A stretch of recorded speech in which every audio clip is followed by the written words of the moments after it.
Hi, this is Stefan Whitwell, and this is July's chart of the month.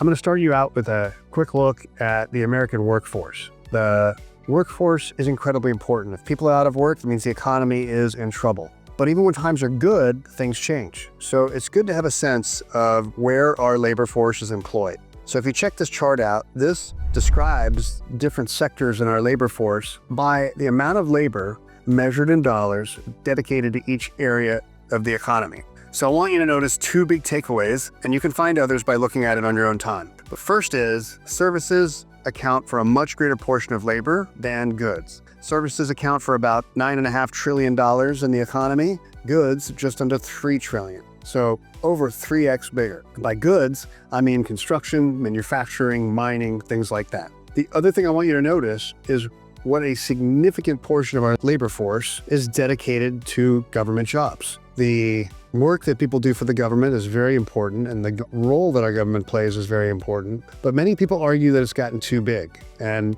part of that argument is born out of these numbers. If you look at it, over $2 trillion worth of the labor economy goes to federal and state government workers every year. That is a huge, huge size of labor dedicated to just governance. Okay, let's move to the next chart. So this chart is a long-term look at the rate of growth of earnings in the S&P 500. So this is looking at the 500 largest market cap companies in the US stock market, and it covers roughly from 1934 to, let's call it 2025, so about 90 years. And as you can see, the average annual growth rate in earnings is about 6.5%. So not a very exciting chart, but what's important to notice here is that 6.5% is the baseline for earnings growth. Some years more, some years less, but a lot of people, especially recently, have begun to grow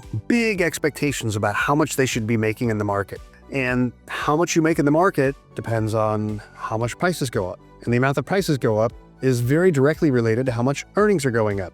Maybe not in the short run. In the short run, there's a lot of emotion and hype and meme stocks and all that kind of junk. But in the long run, the valuation of the market is very related to earnings growth. So if you remember that the baseline of everything, I mean, the whole point of owning a company is what it makes for you, right? It's based on earnings. So if the stock market overall's earnings are growing by 6.5% a year on average, then that's about what you should expect to get from the stock market over the long term. And I mention that because earlier this year, Goldman Sachs came out with a report projecting that the next 10 years annual rate of return in the stock market will be closer to 3%. Not 6.5, not 10, 15, or 20. And a lot of people, when you ask them, what are your expectations around what you should be making in the market, they've gotten kind of spoiled by some of the good years we've had, and their expectations are probably too high. So the problem with that is that if your expectations are too high, you're going to start taking more and more risk to try to meet your expectations. So the purpose of this slide is reset your expectations, understand what baseline is,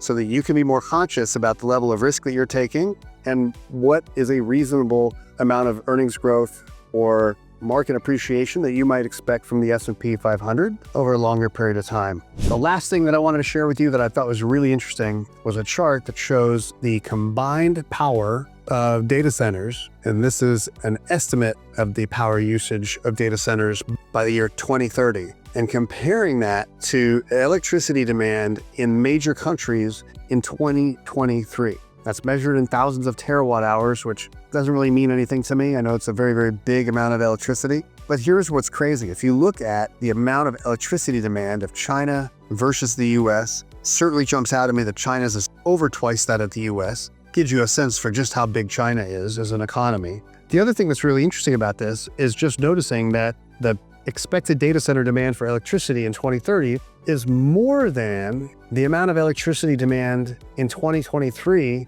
by any one of the following countries: Russia, Japan, Brazil, Korea, even Canada. So that gives you a sense of just how much electricity is being used by and energy demand is going up as a result of AI and other emerging technologies. So, thought you'd enjoy these 3 charts. Hope you have a great rest of your July, and I'll see you back in August.